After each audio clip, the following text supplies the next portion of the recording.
નમસ્કાર દર્શક મિત્રો, આજે આપણા વિશિષ્ટ મહેમાન છે વિસાવદરના માનનીય ધારાસભ્ય શ્રી, જેમણે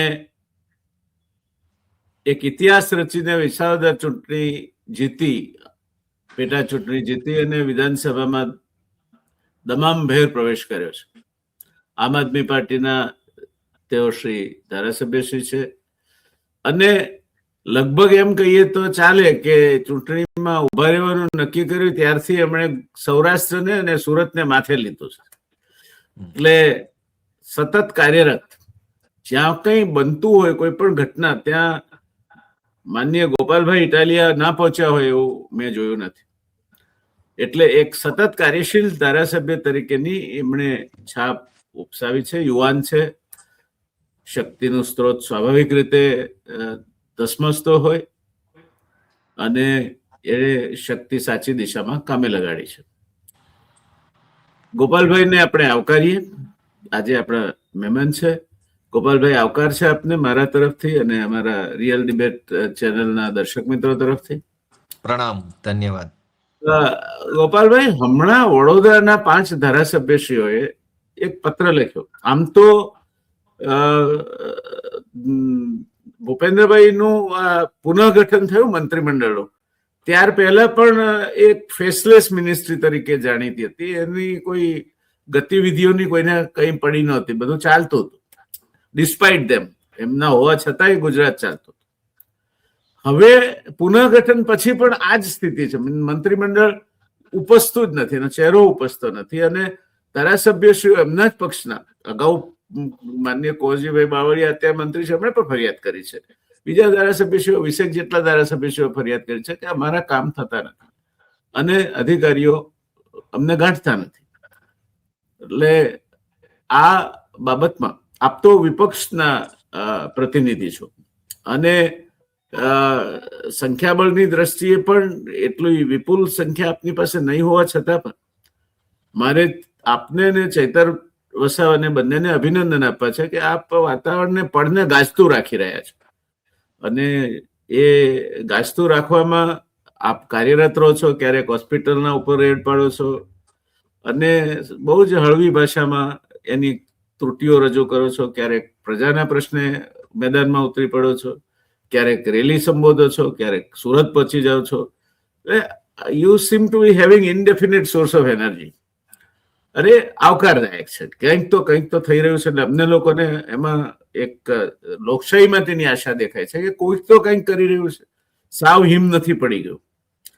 તો આ જે ધારાસભ્યશ્રીએ લખ્યું છે, આપ પણ હવે માન્ય ધારાસભ્યશ્રી છો, શું કેવું છે આપને એક ધારાસભ્યશ્રી તરીકે આ પત્ર વાંચીને આપે શું અનુભવ્યું, શું લાગે છે? વડોદરાના ભાજપના 5 ધારાસભ્યોએ મુખ્યમંત્રી સાહેબને સંબોધીને લખ્યું કે અધિકારીઓ ગાંઠતા નથી, સાંભળતા નથી, અધિકારીઓ પાસે ભાજપના ધારાસભ્યનું કંઈ ઉપજતું નથી. આ અગાઉ પણ અનેક ધારાસભ્યો આવા પ્રકારના પત્રો લખી ચૂક્યા છે. એટલે મને હવે તો હું ધારાસભ્ય છું એટલે કહેવા જેવું એટલું જ છે કે આ પરિસ્થિતિ મુખ્યમંત્રીની પોતાની છે. આ તો એ મુખ્યમંત્રી ન હોત તો એણે આવી જ ચિઠ્ઠી લખી હોત. એ ક્યાં લખશે? ધારાસભ્યો તો મુખ્યમંત્રીને સંબોધીને લખ્યું કે ભાઈ અમારું કોઈ ગાંઠતું નથી. મુખ્યમંત્રીની મનોદશા એ જ છે કે ચિઠ્ઠી તો મારે લખવી છે કે આ મુખ્ય સચિવ મારું ગાંઠતા નથી, કે આખી સરકાર મારું ગાંઠતી નથી, મારે કેમ ચિઠ્ઠી લખવી? આખી સરકારની હાલત આ જ છે. જો મુખ્યમંત્રીને ઉપરથી એવી સત્તા આપવામાં લખો ગમતા ચિઠ્ઠી, કઈ વાંધો નહીં, તો કાલે જ લખે એમ છે કે ભાઈ આખી સરકાર ભગવાન ભરોસે છે, અમારું કોઈ સાંભળતું નથી. પણ અપાર્ટ ફ્રોમ સટાયર, વાસ્તવિકતા એ છે કે ભાજપના ધારાસભ્યોનું પણ જો મામલતદાર ઓફિસોમાં કે પ્રાંત કચેરીઓમાં ઉપજતું ન હોય તો ગુજરાતના છેવાડાના સામાન્ય માણસની પરિસ્થિતિ શું હશે એની કલ્પના પણ ધ્રુજાવી નાખે એવી છે. કેમ કે ધારાસભ્યોએ પોતાની એ ચિઠ્ઠીમાં એવું લખ્યું છે કે નાનામાં નાનું કામ કરાવવું એ મોટું યુદ્ધ લડવા બરાબર છે. એટલે તમે આધાર કાર્ડની અંદર નામ સુધારો કરાવી લ્યો તો પાકિસ્તાન સામે યુદ્ધ જીતી ગયા હોય એટલો હાશકારો થાય. યા તો તમે મતદાર યાદીમાંથી તમારું નામ શિફ્ટ કરાવી લ્યો ગામડેથી શહેરમાં કે શહેરની એક સોસાયટીમાંથી બીજા મહોલ્લામાં, તો માણસને એવું લાગે કે બાંગ્લાદેશ આખું જીતી ગયો હું. જો એક સામાન્ય મામૂલી કામ, કે જે કામ આજના જમાનામાં મોબાઈલના ટેરવે, મોબાઈલની સ્ક્રીન ઉપર આંગળીના ટેરવે થઈ જવું જોઈએ, એ કામ કરાવવા માટે માણસે 25-50 ધક્કા ખાવા પડે, 2-5 હજાર રૂપિયા ખર્ચવા પડે, અને અંતે પાછું એ કામ થયાનો હાશકારો અનુભવવો પડે, એટલી હદે કથળેલો વહીવટ હોય તો મને એમ લાગે છે કે રાજ્યમાં સરકારનું કોઈ અસ્તિત્વ નથી. બધું જ ભગવાન ભરોસે તંત્ર ચાલે છે, અને એક પ્રકારે સરકાર નહીં પણ સર્કસ ચાલે છે. આજે વ્યાસ સાહેબ, તમામ જે કંપનીઓ છે, કોઈ પણ કંપની હોય, પ્રાઇવેટ, શિક્ષણની કંપની હોય કે આરોગ્યની કંપની હોય કે વીજળીની હોય કે બીજા ત્રીજા કોઈ પણ વ્યવસ્થાને લગતી ટ્રાન્સપોર્ટેશનની, કમ્યુનિકેશનની કંપનીઓ, દરેક કંપનીઓ આંગળીના ટેરવે ચાલે છે. જૂના જમાનામાં નવું સિમ કાર્ડ લેવું હોય તો ફિઝિકલ ફોર્મ ભરવું પડતું ને એમાં પેનથી ગોપાલભાઈ ઇટાલિયા લખવું પડતું. આજ સિમ કાર્ડ લેવું હોય તો આધાર કાર્ડનો નંબર આપો ને અંગૂઠો આપો અને મોઢાનો ફોટો પાડી લે એટલે નવું આધાર કાર્ડ આવી જાય છે. ઓલમોસ્ટ ઇઝી થઈ ગયું, સ્ટ્રીમલાઇન થઈ ગયું અને સ્મૂથ થઈ ગયું. એમ દરેક સર્વિસ જે છે એ આસાન થઈ ગઈ. પહેલાના જમાનામાં જે કામ પ્રાઇવેટ કામોમાં પણ જે લાંબુ હતું, એ પ્રાઇવેટ કંપનીઓ બધી જ બાબતોમાં ટેકનોલોજી લઈ આવી છે અને મોબાઈલથી બધું જ થઈ જાય છે. પણ સરકારી કચેરીમાં તો ગોપાલભાઈ માંથી ગોપાલ કરાવવું હોય. હા, હમણાં જ મેં જોયું, મને હમણાં કોઈકે ધ્યાન દોર્યું, તારા ડોક્યુમેન્ટમાં શું લખ્યું? મેં કીધું લાવો જો, તો 2-3 કાગળમાં ગોપાલ છે ને 1-2 કાગળમાં ગોપાલભાઈ છે. મેં કીધું મરી ગયા તો 2 વ્યક્તિ થઈ ગયો હું. હવે સરકારમાં મારે સાબિત કરવું પડશે કે 2 વ્યક્તિ નથી, એક જ વ્યક્તિ છે. ને આમાં તો આખી જિંદગી નીકળી જાય ગોપાલ માંથી ગોપાલ ભાઈ કરાવવામાં, અથવા ભાઈ માંથી ખાલી ગોપાલ. અરે મેં આજે જ જી જોયું, મારું પાન કાર્ડ ને ચૂંટણી કાર્ડ ને આધાર કાર્ડ ને ડ્રાઇવિંગ લાયસન્સ બધું મેં ચેક કર્યું.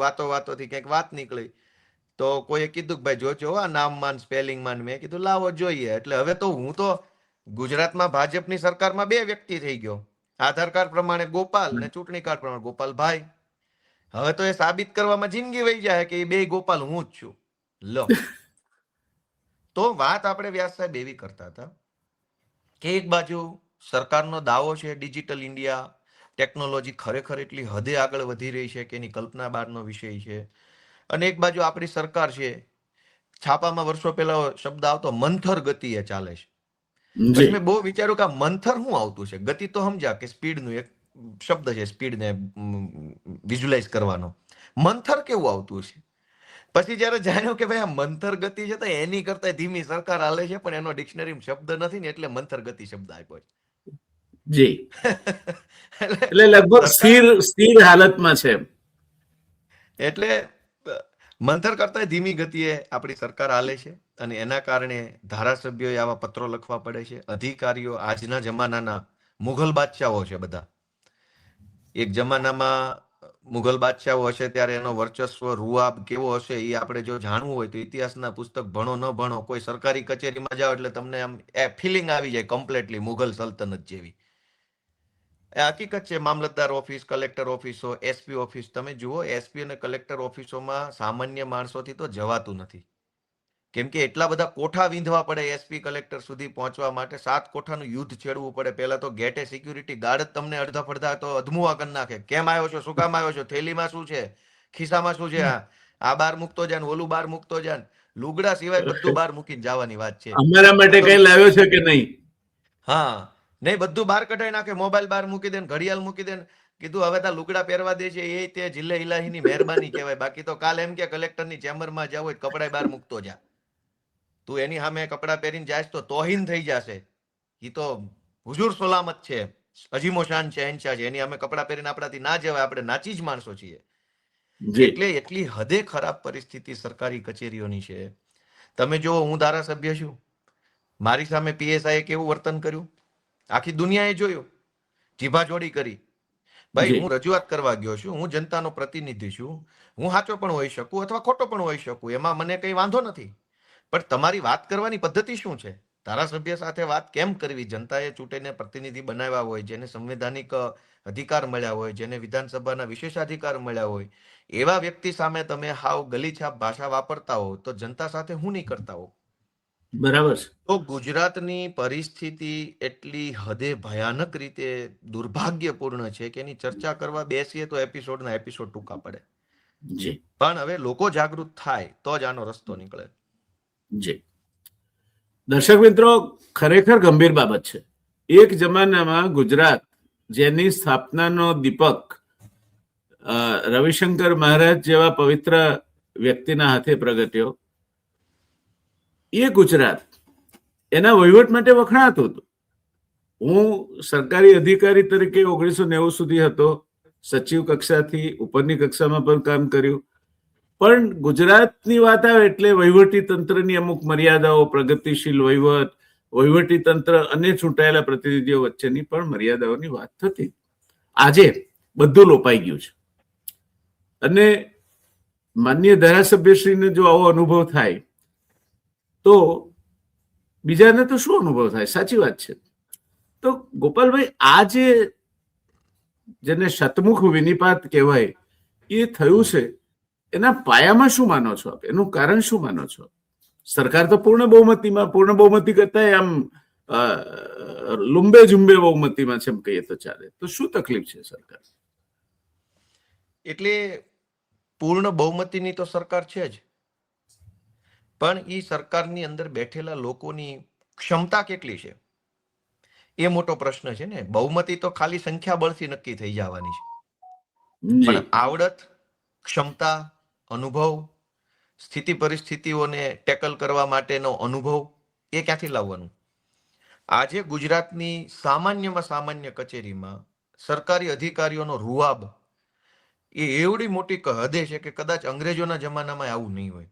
એની પાછળનું એક જ કારણ છે કે બીજેપી પાર્ટીએ તમામ લેવલ ઉપર એવા માણસોને બેસાડ્યા છે કે જે માણસોની વાસ્તવિક રીતે કોઈ ક્ષમતા નથી, કોઈ જાતની ક્ષમતા નથી. એને આપણે એક સાદા દાખલાથી સમજવાની કોશિશ કરીએ કે હમણાં ગુજરાતનું નવું મંત્રીમંડળ બન્યું.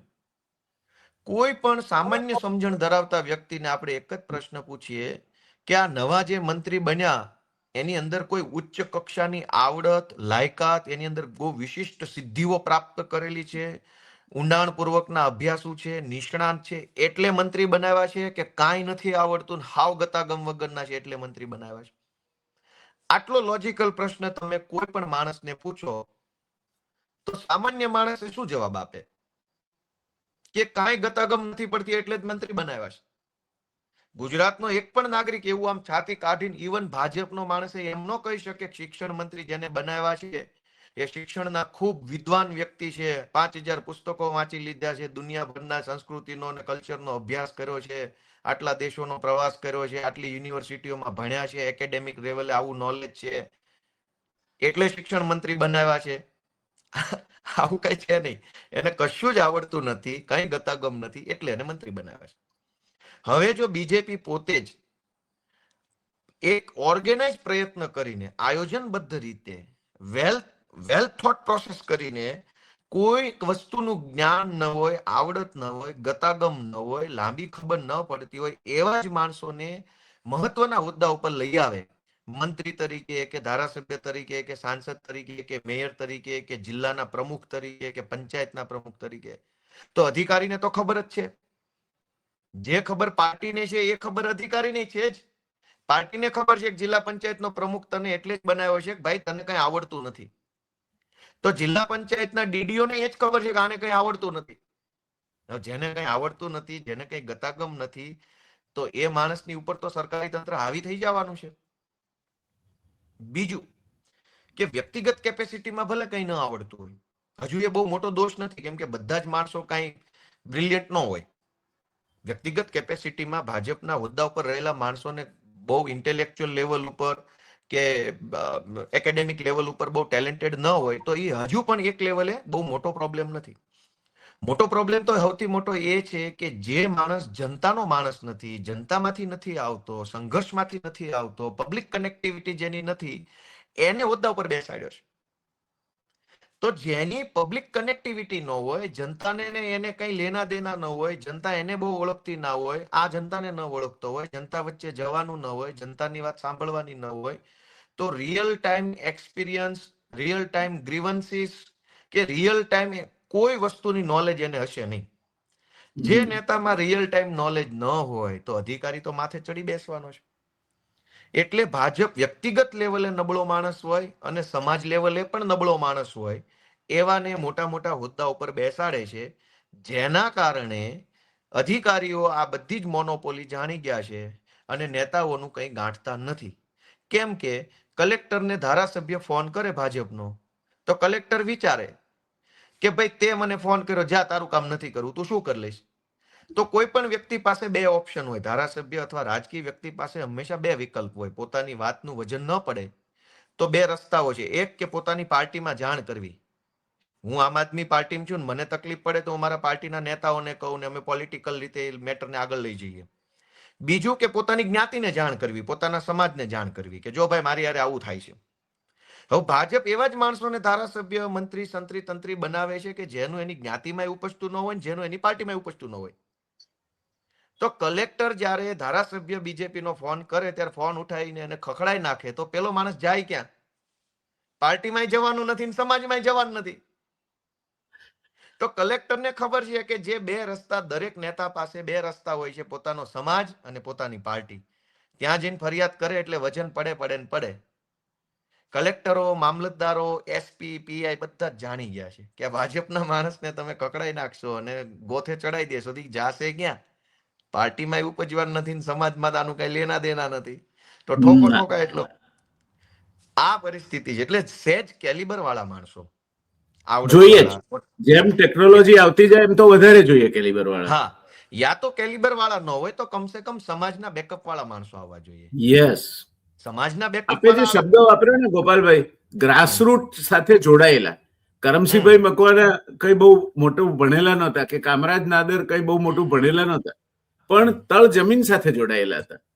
જ્યારે આ નેતાઓ પેલા ટ્રાન્સપ્લાન્ટેડ છે. એટલે મેં શું કીધું કે બે પ્રકારની, યા તો વ્યક્તિગત કેલિબર હોવું જોઈએ અને યા તો સમાજનું બેકઅપ હોવું જોઈએ. ભાજપ દરેક માણસ એવો પસંદ કરે છે જેને સમાજનો ટેકો ન હોય અને વ્યક્તિગત કેલિબર ન હોય. એટલે આખું છે ને એકદમ ચાલ્યા કરે લોલમ લોલ તંત્ર, કોઈ કંઈ બોલે નહીં. અને એટલે અધિકારીઓ આ બધું જ ઓળખી ગયા છે. અધિકારીઓ તો નજીકથી રોજ જોવે છે, આખી સરકાર જોવે છે, ધારાસભ્યો, મંત્રીમંડળ બધું રોજ એની નજર સામે હોય 24 કલાક. તો અધિકારી તો યુપીએસસી કરીને આવેલો માણસ છે, એને તો બધી ખબર છે કે આ બધું લોલમ લોલ તંત્ર છે, થાય એટલું ભેગું કરી લ્યો ને બાકી બધું ભગવાન ભરોસે ભલે ચાલતું, નાના માણસને તકલીફ પડે એમાં અમારે શું.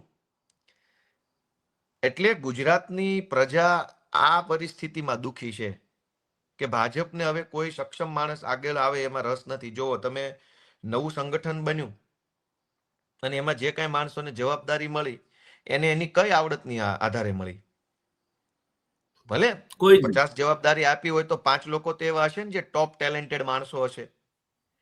બીજેપીને ટેલેન્ટની કોઈ જરૂર નથી. હવે ટેલેન્ટેડ માણસો જ તો જો મુખ્ય પદ ઉપર નહીં આવે તો સમાજનું ભલું કેમ થશે? નવી સરકાર બની, નવું મંત્રીમંડળ બન્યું, તો કઈ ટેલેન્ટના આધારે મંત્રી બનાવવામાં આવ્યા?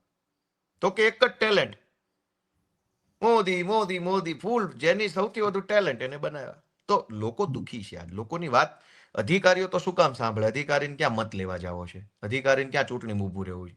એને ક્યાં હાર જીતનો ડર છે? એને તો 1 તારીખે પગાર આવવાનો જ છે. અધિકારીના ટેબલ પર ફાઇલોનો ગમે તેટલો ઢગલો થાય, એનો પગાર ઉભો નહીં રહે. પણ નેતાને તો ચૂંટણીમાં જવાનું છે, પણ નેતા સાંભળતો નથી એટલે અધિકારી સાંભળતો નથી. અધિકારી તો હવે નેતાનું સાંભળતો બંધ થઈ ગયો છે. હવે પબ્લિકે શું કરવાનું? આ પરિસ્થિતિ ગુજરાતની થઈ છે.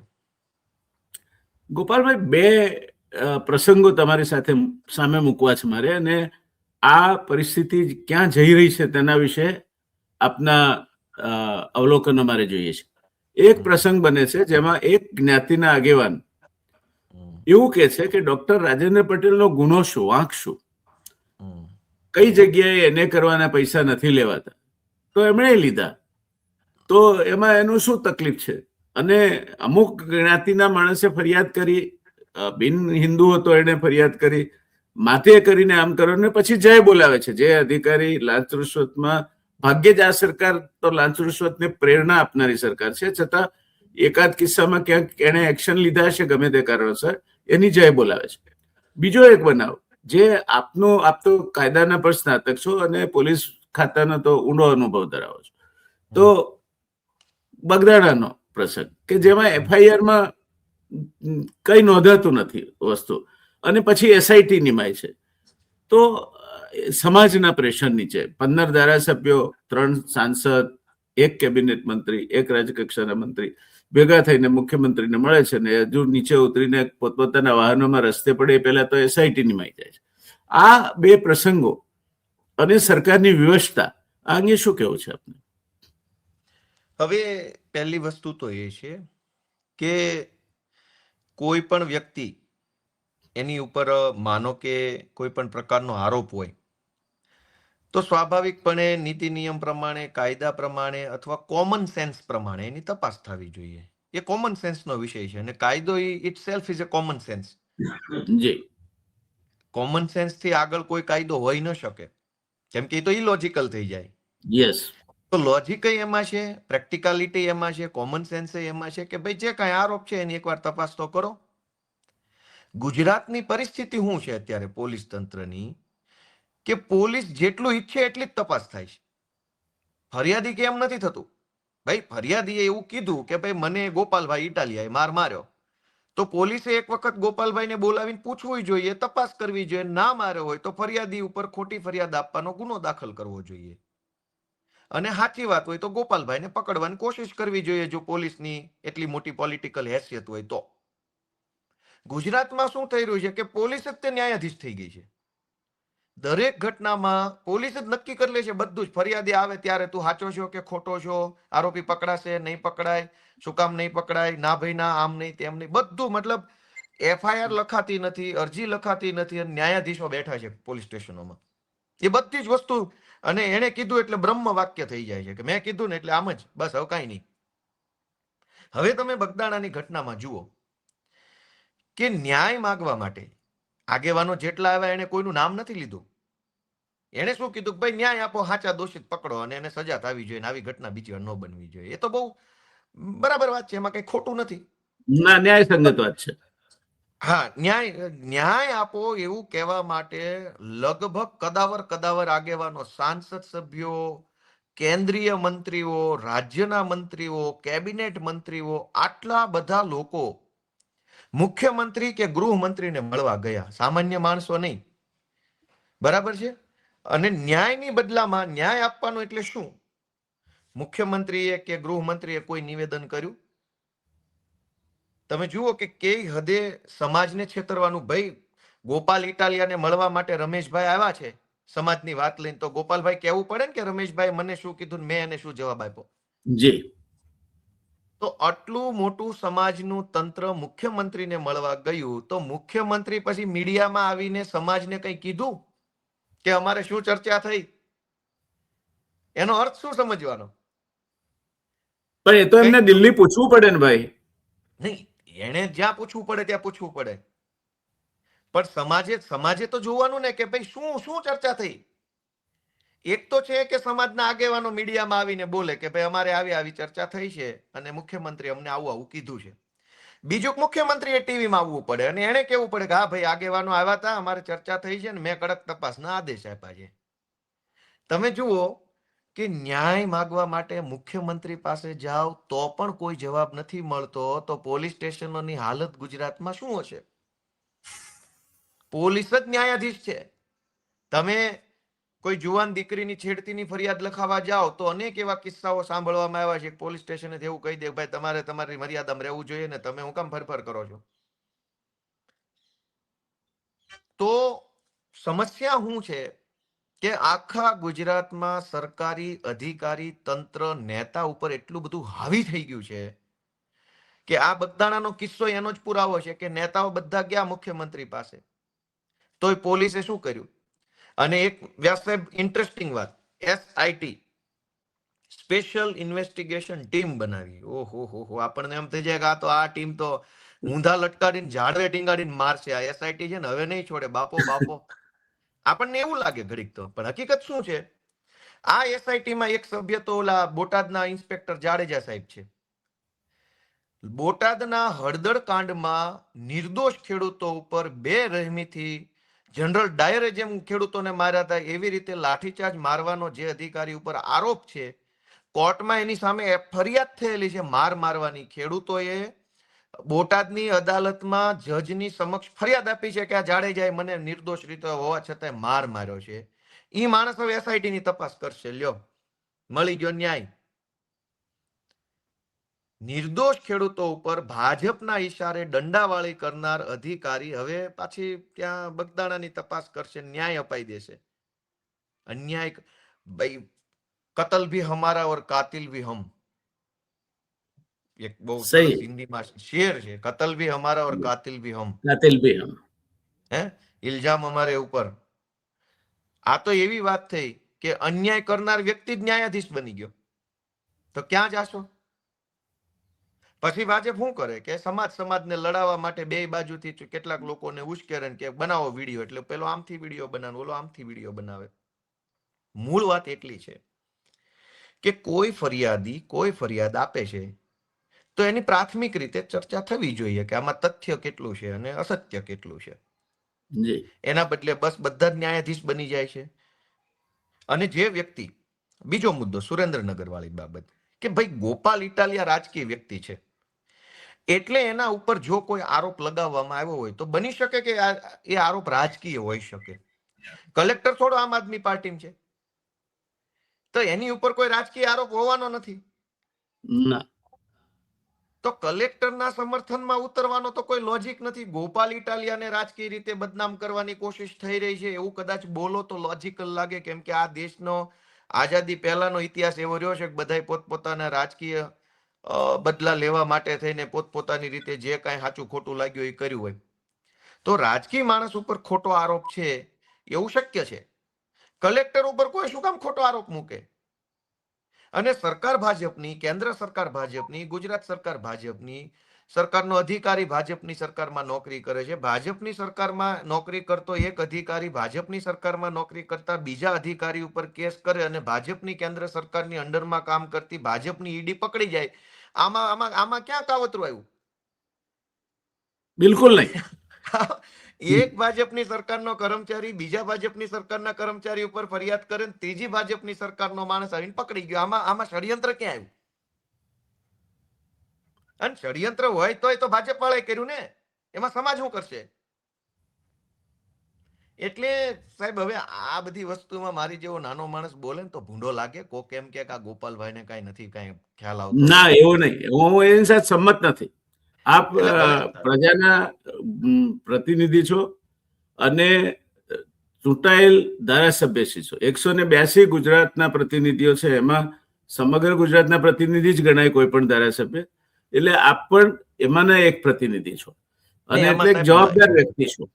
એવું જવાબદાર વ્યક્તિ તો હું માનીને ચાલીએ છીએ. ધારાસભ્ય નહોતો તેથી જવાબદાર હતો. હા, પણ અત્યારે વિશેષ જવાબદાર છું. પણ આમ જો ધારાસભ્ય કોઈ પણ માણસ બની જાય, કોઈ પણ રમેશ, છગન, મગન, ગોપાલ ઇટાલિયા કોઈ પણ, તો ના, એમાં ને ગોપાલ ઇટાલિયામાં ફરક છે. I will not buy that argument. હું બીજી વાત કહેવા માંગુ છું કે એમાં બહુ મહાનતા નથી. આ દેશમાં ચૂંટણી જીતીને કોઈ પણ માણસ કંઈ પણ બની જાય તો એક લેવલે બહુ મહાનતા એટલા માટે નથી કે એક શેર છે કે ધૂલ ભી અક્સર ઉડકર બુલંદી पे पहुंच जाती है. दुनियाનું धूल भी अक्सर उड़ के बुलंदी पे पहुंच जाती है. क्या बात है? તો ધૂળની બુલંદી થોડી છે, એ તો વાવાઝોડું આવ્યું ઉડીને પહોંચી ગઈ 10મા માળે. એમાં ધૂળની શું મહાનતા છે? અને બીજું વાવાઝોડું હેઠી પડે. એટલે સાચું. આ દેશના રાજકારણમાં આવું છે કે ધૂળ આસમાન पे પહોંચ जाती है. તો આપણે એમ કે વાહ, આ તો કેવી સરસ ધૂળ છે, જો આમ આકાશ ભરી દીધું. આમ ધૂળ તો ધૂળ છે, ઉડીને ઉપર ગઈ હેઠે આવી. પણ પોતાની ક્વોલિટીથી, પોતાની ક્ષમતાથી, પોતાની આવડતથી કોઈ માણસ ઉપર જાય તો એ બેશક સન્માનને પાત્ર છે, ગૌરવની બાબત છે. પણ આ દેશના રાજકારણમાં તો કેવા કેવા લોકો ક્યાં ક્યાં પહોંચી ગયાના દાખલાઓ છે. એમાં હું વખાણ કરવા? કેવા કેવા માણસો ધારાસભ્ય, કેવા કેવા મંત્રી, કેવા કેવા મુખ્યમંત્રી બની જાય છે. આપણને એમ થાય કે નહીં, આ દેશમાં ભગવાન જેવું તો છે જ. ભગવાન ન હોય તો આ શક્ય નથી. ભગવાન જ આને પોગાડી શકે. એટલે ભલે હું જવાબદાર વ્યક્તિ છું, પણ ઘણી વાર શું થાય કે નાના મોઢે મોટી વાત આપણને લોકો એટલો મોટો માનતા ન હોય કે આ માણસ પીઠ છે, આપણને કંઈક કહે તો સારું હશે.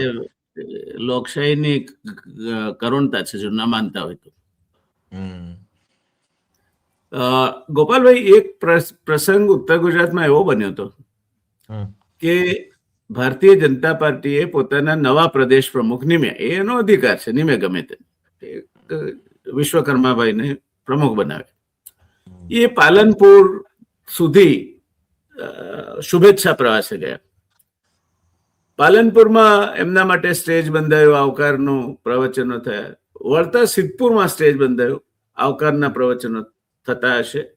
આ બંને જગ્યાએ 5-5, 6-6 મોબાઈલ લોકોના ચોરાઈ ગયા, અડધો ડઝન લોકોના ગજવા કપાયા. અને સિદ્ધપુરમાં તો પોલીસની હાજરીમાં એક વ્યક્તિએ ઉપર ચડીને ભાજપના એક સિનિયર આગેવાનને ફડાકા મારી દીધા. તો આ પાર્ટીના સર્વોચ્ચ નેતા રાજ્યના, એની મુલાકાત, પોલીસ બંદોબસ્ત પૂરેપૂરો છે, અને છતાં પણ માણસ સલામત નથી. તો આપણે કઈ સમાજ વ્યવસ્થા અને કઈ રાજ્ય વ્યવસ્થામાં જીવી રહ્યા છે? નહીં, આની અંદર બિટવીન ધ લાઇન શું છે? ચોરી થઈ એ ઘટના છે કે પ્રદેશ પ્રમુખ હતા અને પોલીસ હતી છતાંય ચોરી થઈ એ ઘટના છે? ઘટના શું છે? ઘટના એ છે કે પોલીસ બંદોબસ્ત હતો, પ્રદેશ પ્રમુખ હતા, અને છતાં આ છતાં ચોરી થઈ એ ઘટના છે. ચોરી થઈ એ ઘટના નથી. ના, ચોરી થઈ એ ઘટના નથી, છતાં ચોરી થઈ એ ઘટના. છતાં ચોરી થઈ. તો હું હજુ એના કરતા એક સ્ટેપ ઉપર કહું. છતાં ચોરી થઈ એ ઘટના નથી. ઘટના શું છે કે પ્રદેશ પ્રમુખનો સ્વાગત સન્માનનો કાર્યક્રમ હતો. એટલે સ્વાભાવિક છે કે પાર્ટી સાથે જોડાયેલા લોકો જેમાં ઓડિયન્સ તરીકે ગયા હોય, આમ જનતાનું તો હતું નહીં કંઈ. એમાં ભાજપના નવા પ્રદેશ પ્રમુખ બન્યા છે, એનું સન્માન. તો સન્માન કરવા કોણ ગયા હોય? ભાજપના જે કાંઈ કાર્યકર્તાઓ હોય, હોદ્દેદારો હોય, એ જ ગયા હોય. સામાન્ય માણસને તો ત્યાં જવા માટેનો કોઈ કઈ એવો એજન્ડા જ નતો કે ભાઈ અહીંયા કોઈ યોજનાની જાહેરાત થવાની છે અથવા જનતાને કોઈ મુદ્દો કહેવાનો છે. તો ભાજપના જ કાર્યકર્તાઓ 90-95% હોવા છતાં પણ ચોરી થઈ. ઈ બિટવીન ધ લાઇન્સ છે કે તો ચોર કોણ આમાં? ભાજપના જ કાર્યકર્તાઓનો કાર્યક્રમ હતો. આમ જનતાએ ત્યાં શું, આમ જનતા માનક વડાપ્રધાન કે મુખ્યમંત્રી આવે છે તો સાર્વજનિક કાર્યક્રમ છે, તો એમાં જનતા મર્યાદિત કાર્યક્રમ હતો. આ તો મર્યાદિત કાર્યક્રમ હતો. માત્ર ભાજપના કાર્યકર્તાઓ જ આવવાના અપેક્ષિત હતા. પછી કોઈ જનતાને તમે પકડીને લઈ જાવ તોય ન આવે. એમ કે ભાઈ તમારી પાર્ટીનું જ માન ન થવું. સીએમ નો કાર્યક્રમ હોય તો કદાચ કોક આવી બી જાય, ચલો સીએમ આવે છે સાંભળી લઈએ, એચએમ આવે સાંભળી લઈએ. એટલે બિટવીન ધ લાઇન્સ ચોરી થઈ એ ઘટના નથી. પોલીસ અને પ્રદેશ પ્રમુખ હાજર હતા છતાંય ચોરી થઈ એ ઘટના નથી. કાર્યક્રમની અંદર માત્ર ભાજપના જ લોકો હાજર હતા છતાંય ચોરી થઈ એ મોટી ઘટના છે. આ ચોરી કરી કોણે? જી નહીં, પોલીસ પછી કઈ કશું કોઈ પોલીસ તરફથી કોઈ વિધાન જ નથી આવ્યું બેમાંથી એકે જગ્યાએ. પણ ક્યાંથી આવે?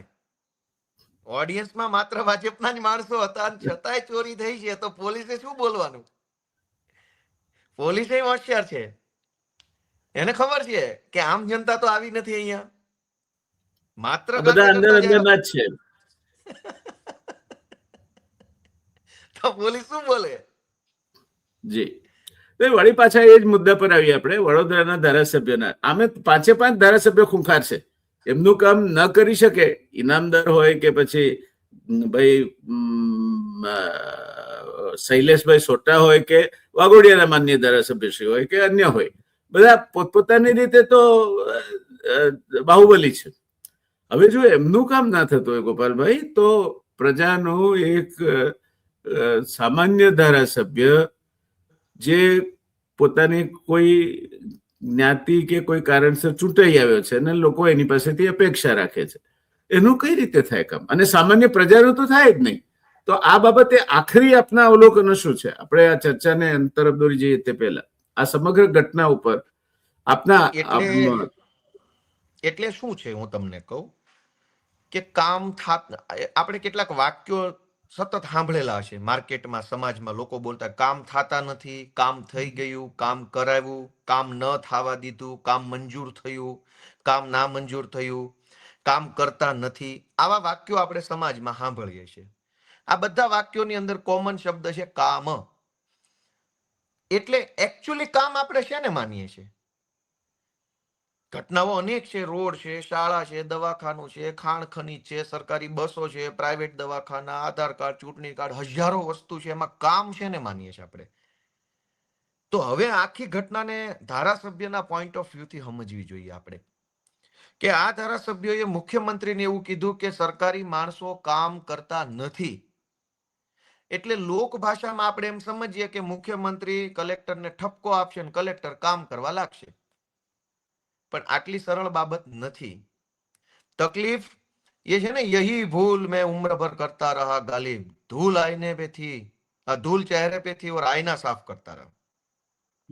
સરકારની નીતિમાં ખામી છે, સરકારના નિયમમાં ખામી છે, કાયદામાં ખામી છે. હવે કલેક્ટરને ધારાસભ્યને શું કહી શકવાના છે? કોઈ પણ ગુજરાતનું નાનામાં નાનું કામ સમય મર્યાદામાં થાય એવો કોઈ નિયમ બનાવવામાં સરકારને રસ જ નથી. એટલે સરકારી દરેક માણસો છે એ મુઘલ સલ્તનતના બાદશાહો છે. એને મજા આવે. તમારે આધાર કાર્ડમાં નામ સુધારવું છે તો કેટલા દિવસમાં પ્રોસેસ પૂરી ફરજિયાત થઈ જ જવી જોઈએ. દુનિયામાં પ્રલય આવે ને આખી દુનિયા બરબાદ થઈ જાય તો 15 દિવસમાં તમારું આધાર કાર્ડ વાળું કામ પૂરું થવું જોઈએ. 7/12 એન્ટ્રી પડાવવા માટે આપો વારસાઈ એન્ટ્રી, તો 20 દિવસમાં ફરજિયાત પૂરું થવું જોઈએ. લાયસન્સ કઢાવવા આપો તો ફરજિયાત 35 દિવસમાં આવવું જોઈએ. એને કરાવવા આપો તો ફરજિયાત 32 દિવસે કામ ફરજિયાત થઈ જ જવું જોઈએ. 33મો દિવસ થાય તો અધિકારીનો એક દિવસનો પગાર કપાઈ જાય. તમે રોડની અરજી આપી હોય તો 8 દિવસમાં થવું જોઈએ. વીજળી વિભાગનું કનેક્શન લેવા અરજી આપી હોય તો આટલા દિવસમાં થવું જોઈએ. ઓલું આટલા દિવસમાં ઓલું. સરકારની કામ કરવાની નીતિ જ બોગસ છે. તો ધારાસભ્યોએ પોતાની પાર્ટીની સરકાર પાસે નીતિ બનાવડાવવાનું કામ કરવું જોઈએ. અને જો નીતિ જ નક્કી કરી દેશે કે કલેક્ટરે 30 દિવસમાં ફરજિયાત કરવાનું છે, તો ધારાસભ્ય પછી આવો કકળાટ નહીં કરવો પડે. તમારે નીતિ બનાવવામાં કોઈ ધ્યાન નથી આપવું. કલેક્ટરને દમદાટી કરીને તમારા 4 કામ કઢાઈ લેવા છે અને સીએમ પાસે દમદાટી કરાવીને પબ્લિકમાં હોવા કરો ને કલેક્ટર દબાઈ જાય તો 4-5 લીઝો, 4-5 પેટ્રોલ પંપો, 4-5 વસ્તુ ટેન્ડરો લઈ લેવા છે. નીતિ સુધાર. એને શું લખ્યું પોતાના લેટરમાં? નાનામાં નાનું કામ કરાવવું એ યુદ્ધ સમાન છે. તો દરેક નાનામાં નાના કામની સમય મર્યાદા કેમ નક્કી નથી? આવકનો દાખલો કાઢવો હોય તો 1 દિવસ, જાતિનો દાખલો કાઢવો હોય તો 3 દિવસ, ડોમિસાઇલ સર્ટિફિકેટ કાઢવું હોય તો 5 દિવસ.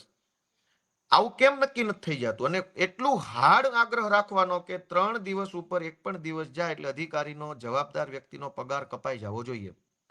જો દરેક કામની વ્યાસ સાહેબ સમય મર્યાદા ફિક્સ કરી દેવામાં આવે સખત રીતે, તો વિચારો ધારાસભ્ય આવો ફરિયાદ કરવી પડે કામ નથી થતું એમ. તો ધારાસભ્યએ પત્ર લખી કલેક્ટરો કે સરકારી તંત્ર ઉપર દબાણ લાવવાથી કઈ કામ નહીં થવા માંડે. કામ તો નીતિ બનાવવા જ થશે. દરેક વસ્તુની એક પોલિસી બનાવો, એમાં સમય મર્યાદા લખો, એની અંદર સમય મર્યાદામાં કામ ન થાય તો અધિકારી વિરુદ્ધ કેવા પગલા લેવા એ લખો, અરજદારે શું કરવું એ લખો અને એનું કડક અમલીકરણ કરાવો. આખા ગુજરાતમાં કામ થવા લાગશે અને ધારાસભ્યની જરૂર નહીં પડે કોઈને.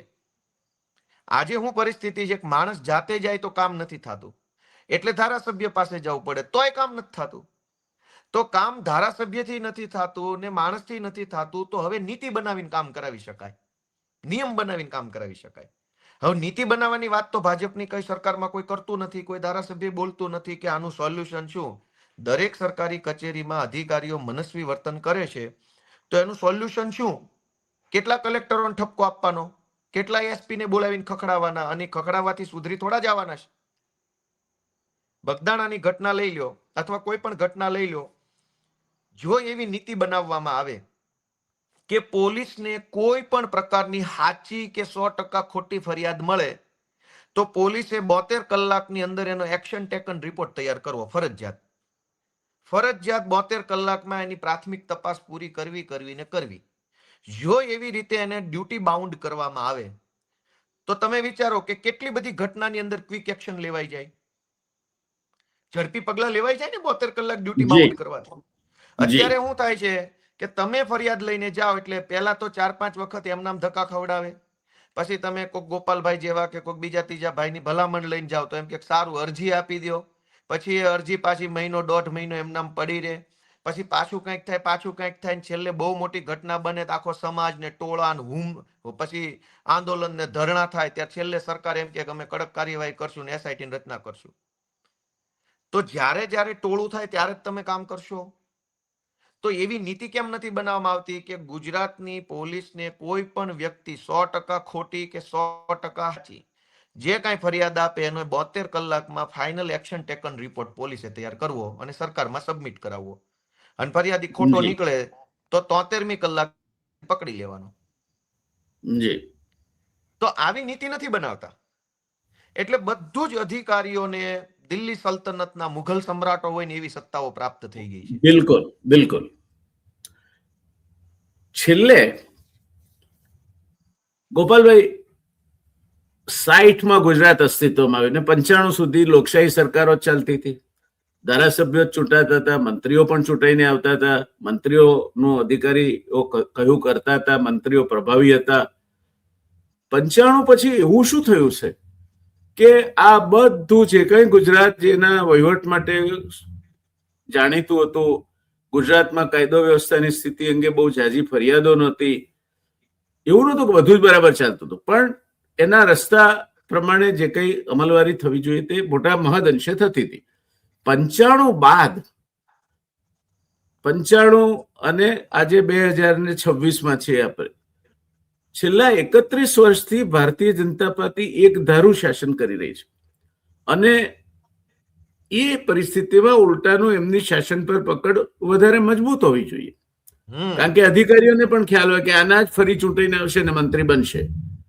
આવું નથી થતું અને આ પ્રકારની ફરિયાદો ઊભી થાય છે. એના મૂળમાં શું છે સાહેબ? એના મૂળમાં સિમ્પલ વસ્તુ છે, શોર્ટ ટર્મ ગેઇન, ટૂંકા ગાળાનો ફાયદો જોઈને ચાલવાનું. 1995 પહેલા જેટલા નેતાઓ આવ્યા એ એવરેજ લાંબા ગાળાનો વિચારીને હાલતા હતા. રાજનીતિમાં જે કાંઈ કરતા હતા એ બહુ લાંબા ગાળાનું વિચારીને કરતા હતા. અને એ એમના જે કાંઈ અત્યારે જે કાંઈ એમના કાર્યકાળમાં જે કાંઈ બન્યું છે, ઘટના દુર્ઘટના ઇન્ફ્રાસ્ટ્રક્ચર, એ જોઈએ તો ખબર પડી જાય કે લાંબા ગાળાના થોટથી થયેલી વસ્તુ છે. 95 પછી ધીમે ધીમે ધીમે ધીમે ધીમે કેશુબાપાનું સત્તા આંચકી લીધા પછી જે કાંઈ પણ નેતાઓ ગુજરાતમાં આવ્યા એમાં ધીમે ધીમે એ માનસિકતાથી ટૂંકા ગાળાનો જે કાંઈ ફાયદો મળે લઈ લો.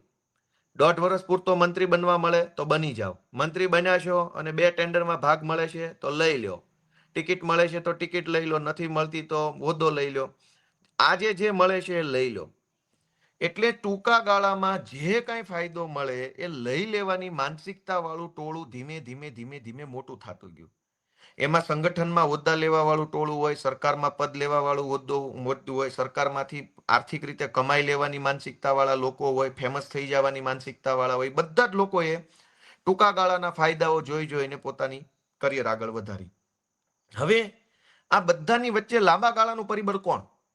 મંત્રીમંડળ ટૂંકા ગાળાનો ફાયદો જોવે છે, ધારાસભ્ય ટૂંકા ગાળાનો ફાયદો જોવે, સંગઠન ટૂંકા ગાળાનો ફાયદો જોવે, ઉદ્યોગ કરનારા લોકો કે બીજી ત્રીજી પ્લેટફોર્મમાં સંકળાયેલા ટૂંકા ગાળાનો ફાયદો જોઈ રહ્યા હોય, ત્યારે લાંબા ગાળાનું પ્લેટફોર્મ એક જ છે, એ છે સરકારી તંત્ર. એક વખત જે માણસ સરકારમાં લાગ્યો એ 30-35 વર્ષ સુધી સરકારમાં રહેવાનો છે. એનું કાંઈ બીજું નહીં થાય, બહુ તો એ બિલ્ડિંગમાંથી બી બિલ્ડિંગમાં, બી માંથી ડીમાં વયો જશે, પણ એ લાંબા ગાળાનો માણસ છે. હવે ટૂંકા ગાળાના માણસો ઉપર લાંબા ગાળાના માણસોનો કંટ્રોલ આવી ગયો. નેતાઓની અંદર કોઈ લાંબા ગાળાનું આયોજન નથી. જેમ કે હું ગઈકાલે મોરબીમાં મારી જનસભા હતી. મોરબીની અંદર હમણાં સરકારે મહાનગરપાલિકા જાહેર કરી છે. મેં એક સિમ્પલ પ્રશ્ન લોકો સમક્ષ મૂક્યો કે ભાઈ, મોરબીને મહાનગરપાલિકાનો દરજ્જો આપ્યો છે તો કોઈ પણ ભાજપનો XYZ નેતા, મોરબીનો મંત્રી કક્ષાનો કે ધારાસભ્ય, જિલ્લો, તાલુકા, કોઈ પણ આવી આ મોરબી મહાનગરપાલિકા જાહેર થયું તો આવનારા 10 વર્ષની અંદર કયા 10 મહત્વના કામો આમાં થશે, જેથી કરીને મોરબી મહાનગરપાલિકા નહોતું ત્યારમાં અને મહાનગરપાલિકા બન્યા પછી સીધો ફરક દેખાય? કોઈને ખબર નથી. કોઈને ખબર જ નથી કે ભાઈ મહાનગર બન્યું છે તો સરકારના નકશામાં શું છે, આ શહેરને ઇન્ફ્રાસ્ટ્રક્ચરમાં કેવો ફેરફાર કરવો છે, ટાઉન પ્લાનિંગમાં કેવો ફેરફાર કરવો છે, એજ્યુકેશનમાં કેવો ફેરફાર કરવો છે, ઇન્ડસ્ટ્રીઝની અંદર શું કરવું, કોઈને કાંઈ ખબર નથી. બસ એ કે મોરબીને હવેથી મહાનગરપાલિકાનો દરજ્જો. તો મેં કીધું ભાઈ, અમારા માઇક વાળાને હું કલેક્ટરનો દરજ્જો આપી દઉં છું, તું લઈ જા. દરજ્જો જ દેવો છે ને, કરવું જ ક્યાં કાંઈ, એને ક્યાં કલેક્ટરનું કામ કરવું, દરજ્જો કલેક્ટરનો. કાલથી આપણે કલેક્ટર કહેવાનો. જેમ મોરબી ગઈકાલ સુધી નગરપાલિકા હતી, આજથી મહાનગરપાલિકા. ઈના રોડ, ઈના ખાડા, ઈના ધૂળની ડમરી ચડતા રસ્તાઓ. સવાલ સાહેબ એ છે, કોઈ નેતા પાસે લાંબા ગાળાનું કશું જ કોઈને કાંઈ આયોજન નથી. આવતી ચૂંટણીમાં મને ટિકિટ કેમ મળે, ટિકિટ મળે તો હું જીતું કેમ, ને જીતું તો હું મંત્રી કેમ બનું, મંત્રી બનું તો ક્યાંથી કેટલું કમાઈ લઉં. આવું સ્ટેપ બાય સ્ટેપ આયોજન બધા પાસે છે. કોઈ પાસે લાંબા ગાળાનું આયોજન નથી. એટલે સ્વાભાવિક છે કે વહીવટ તો ખાડે જવાનો જ છે. અને આ ટૂંકા ગાળાની માનસિકતા વાળા નેતાને લાંબા ગાળાની સરકારી નોકરી કરતા અધિકારીઓ રોજ નજરે જુએ છે. એટલે એ ઓળખી ગયા છે કે આમાં કંઈ કાઢી લેવાનું નથી. એટલે એ બધા હાવી થઈ ગયા છે. ધન્યવાદ. મને લાગે છે ચર્ચા તો આપણે ચલાવીએ તો આપણે પહેલા શરૂઆતમાં કહ્યું તો આખી સપ્તાહ કરીએ તો પણ ઓછી પડે એમ છે. પણ દર્શક મિત્રો, એક વાત નક્કી છે કે સરકારી તંત્ર એ હવે જવાબદાર રહીને કામ કરતું તંત્ર નથી રહ્યું, કારણ કે પ્રજાના પ્રતિનિધિઓ એમની પાસેથી કામ લેવા માટે સક્ષમ નથી. ટૂંકા ગાળાના નિર્ણયો પર કામ થાય છે, ટૂંકા ગાળાના નિર્ણયો પર એ લોકો આયોજન કરે છે અને જે મળ્યું તે ગાંઠે કરવાની વૃત્તિથી કામ થાય છે. સરવાળે એમાં નુકસાન તમને જ થાય છે. તમે જો એમ માનતા હો કે એમાં નુકસાન જયનારાયણ વ્યાસને કે ગોપાલભાઈ ઇટાલિયાને સમાજના સભ્યો તરીકે અમને પણ થાય છે, પણ તમે રોજબરોજના તમારા કામો નથી થતા, તમારા રસ્તાઓમાં ખાડા પડી ગયા છે, તમારા પૈસા વેડફાઈ જાય છે, તમને જ થાય છે. તમે એક દિવસ સ્વસ્થતા ગુમાવો છો અને કોઈક ઉન્માદને વશ થઈને મત આપી આવો છો, અથવા તો એવી વ્યવસ્થાને સમર્થન આપો છો કે જે મતોનો વેપાર કરે છે, તો સરવાળે તમારે જ વેઠવું પડે. એનું નામ લોકશાહી છે. ને એટલે લોકશાહીમાં તે કહેવાયું છે કે in democracy you get the government you deserve. લોકશાહીમાં તમે જેને લાયક હો એવા પ્રતિનિધિઓ તમને મળે. 182 સીટમાં આપણે ગોપાલભાઈ ઇટાલિયાને નથી ચૂંટાવી લેવી શકતા. હવે વિચારી જુઓ કે જો સક્ષમ ધારાસભ્યો 182 સીટમાં હોય તો શું થાય? તો સરકાર પણ બરાબર ચાલે. એમને કોઈ ભય રહ્યો જ નથી. એમને એમ છે કે નરેન્દ્રભાઈના નામથી પથરા તરે છે, આપણે તરી જઈશું. હવે ચૂંટણી પણ અગત્યની નથી રહી. હવે નગરપાલિકાની ચૂંટણીમાં પણ મોદી સાહેબની અપીલ આવે છે કે તમે ઉમેદવાર સામે ના જોશો, મારા સામે જુઓ. આ પરિસ્થિતિ છે. એટલે સરવાળે લોકશાહી વ્યવસ્થાનો આપણે નિકંદન કાઢી રહ્યા છીએ અને બદતર તરફ જઈ રહ્યા છીએ. જે ગળ્યા ગઠ્યા હજુ પણ ક્યાંક આપણને આશાના કિરણો જોવા મળે છે. ગોપાલભાઈ જેવા ભણેલ ગણેલ માણસો, વિચારવંત માણસો આપણે જોવા મળે છે. કદાચ આવનાર સમયમાં એ પણ નહીં હોય. અને ત્યારે કોને દોષ દઈશું? આપણે આપણી જાતને જ દેવું પડશે. તો ગોપાલભાઈ, ધન્યવાદ. આપે આપના મૌલિક વિચારોથી આખી ચર્ચાને એક નવી દિશા આપી અને એક ડાયગ્નોસિસ કહેવાય તેને, શું રોગ ક્યાં લાગ્યો છે એ શોધવામાં, એની પરખ કરવામાં પણ આપે કેટલાક મુદ્દાઓ સૂચવ્યા. ખરેખર વિચારવા લાયક મુદ્દાઓ છે. ધન્યવાદ આપે સમય ફાળવ્યો માટે. દર્શક મિત્રો, આપનો પણ ધન્યવાદ. મળીશું વળી એકવાર, વળી નવી કોઈ ચર્ચા સાથે.